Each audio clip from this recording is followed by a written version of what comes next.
Hello guys, welcome back to my YouTube channel. कैसे हैं आप सब? आप अच्छे होंगे। सभी को मेरा सादर प्रणाम, नमस्ते, जय माता दी, हर हर महादेव। प्राची के ब्लॉग में आपका स्वागत है। तो गाइस, आज का ब्लॉग बिल्कुल छोटा है, तो आपसे मैं पहले रिक्वेस्ट करूंगी कि वो शुरू होते ही ख़त्म हो जाएगा, तो आप पहले ही लाइक शेयर एंड कमेंट कर देना प्यारा सा। तो वैसे मेरा मन तो नहीं था मंडे को बिल्कुल भी ब्लॉगिंग करने का, और मैंने पूरे दिन कोई भी ब्लॉग नहीं बनाया।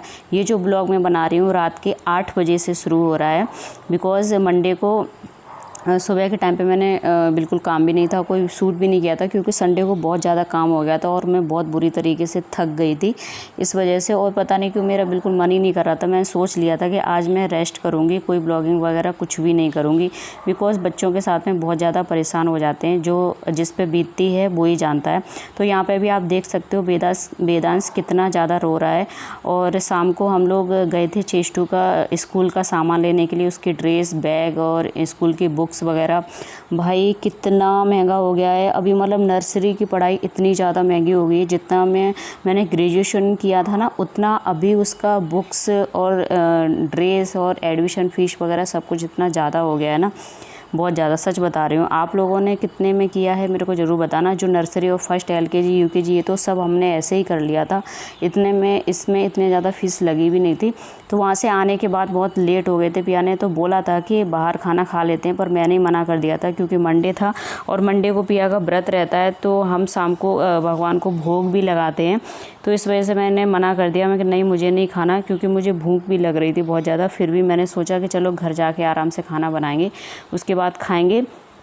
तो घर आके भी अपने काम से चले गए थे बाहर, और वेदांश इतना ज़्यादा रो रहा था। मैंने जैसे तैसे करके फटाफट से सब्ज़ी कट करी। अब सब्ज़ी में सोच रहा था कि क्या बनाऊं जो इतनी जल्दी बन जाए। तो मैं भिंडी लेके आई थी, वही मैं धुल के रख गई थी, तो वो फटाफट से मतलब सूखी हुई थी। मैंने जल्दी से उनको भिंडी कट किया। फिर वेदांश चुप ही नहीं हो रहा था, तो फिर मैंने उसको गोदी में लेके ले लिया यहाँ पे, और इस तरीके से मैं खाना बना रही हूँ। ये मेरा आज का नहीं है, ये मेरा डेली का ऐसे ही होता है। मैं डेली ही वेदांश को इस तरीके से लेके काम करती हूँ, और ये देखने में बहुत ज़्यादा आसान लग रहा है। जब ये साथ में मतलब हम काम करते हैं ना, और जो बीतता है वो बहुत ज़्यादा हार्ड होता है। एक हाथ में बच्चे को पकड़ना और गैस के पास खड़े होना बहुत ज़्यादा रिस्की होता है, लेकिन क्या करें, हम एक माँ हैं और अकेले ही बच्चों को संभालना है, तो ये सब करना पड़ता है। और आप देख सकते हो वो कितने ध्यान से देख रहा है। भाई आजकल उसको बिल्कुल भी बैठना नहीं है, मतलब बेड पे रहना ही नहीं है, किसी के साथ खेलना ही नहीं है, बस सिर्फ उसको माँ चाहिए। तो मैंने उसको गोदी में लेके जैसे तैसे लटका के इधर से उधर कर रही हूँ, और मैंने यहाँ पे भिंडी की सब्ज़ी छोंक दी है। अब आती है पूजा की बारी, क्योंकि पूजा भी नहीं हुई है, तो मुझे करनी है पूजा। अब मैं इसको जैसे तैसे थोड़ा सा लगाती हूँ टॉयस वगैरह में, किसी में अगर थोड़ी देर ये खेल लेगा तो मुझे पूजा करनी है। और अंदर चेष्टू बैठी हैं, आप इनको देख सकती हो, बिल्कुल सही हैं, एकदम फिट हैं। और आज मैं मंडे को मतलब एडिट कर रही हूँ, मेरे को रात में तो टाइम ही नहीं मिला, सुबह आके मैं इसको एडिट कर रही हूँ ब्लॉग को। तो मंडे को सुबह क्या हुआ था वो मैं आपको नेक्स्ट ब्लॉग में बताऊंगी। यहाँ पे देख सकते हो वेदांश रो रहा है, थोड़ा सा खेल रहा है। मैंने उसके अंदर से लाके टॉयस दिए हैं यहाँ पे। अब इसी तरीके से मैं डेली काम करती हूँ, क्योंकि वो रहता ही नहीं है, उसको थोड़ा मतलब वो चुप तो होता ही नहीं है, थोड़ा थोड़ा रोता भी रहता है। लेकिन मैं क्या करूँ, अगर मैं उसको गोदी में लेके बैठूँगी तो फिर ना तो मैं खाना खा पाऊँगी, ना मेरे घर में कोई खाना खा पाएगा। तो कपड़े भी मेरे बाहर पड़े हुए थे, कपड़े भी नहीं उठाए थे, तो मैंने फटाफट से कपड़े उठा के लाई हूँ मैं।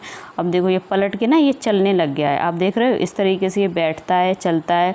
तो हम इसको बिल्कुल अकेला मतलब छोड़ ही नहीं सकते हैं, और ऊपर वाले बेड पे तो बिल्कुल नहीं छोड़ सकते हैं, इसलिए मैंने इसको ये नीचे बेड लगा रखा है। तो और टॉयस वगैरह भी सारे मैं इधर ही ला के रख देती हूँ, जिससे क्या होता है कि अगर ये पलटता भी है, गिरता भी है, तो इसको इतनी ज़्यादा चोट नहीं लगती है। अब मैं फटाफट से मैंने यहाँ पे भगवान के बर्तन वगैरह साफ़ करे हैं और दीपक जलाया है, भोग लगाया है। तब भी ये बहुत एकदम ज़्यादा रोने लग गया था, तो मैंने इसको गोद में ले लिया है। अब मैं यहाँ पे पूजा करूँगी। पूजा करते टाइम ये शांत रहता है, ये अच्छा है कि जब भी मैं पूजा करती हूँ, कितनी भी देर पूजा करूँ, ये शांति से खड़ा रहेगा। और चेष्टू भी इधर पूजा करने के लिए आ गए हैं, क्योंकि मैं जैसे कि मैंने बताया ना, हम लोग बाहर गए थे चेष्टू का बुक्स वगैरह और ड्रेस वगैरह लेने के लिए, तो इन्होंने भी ये न्यू ड्रेस पहन रखी है।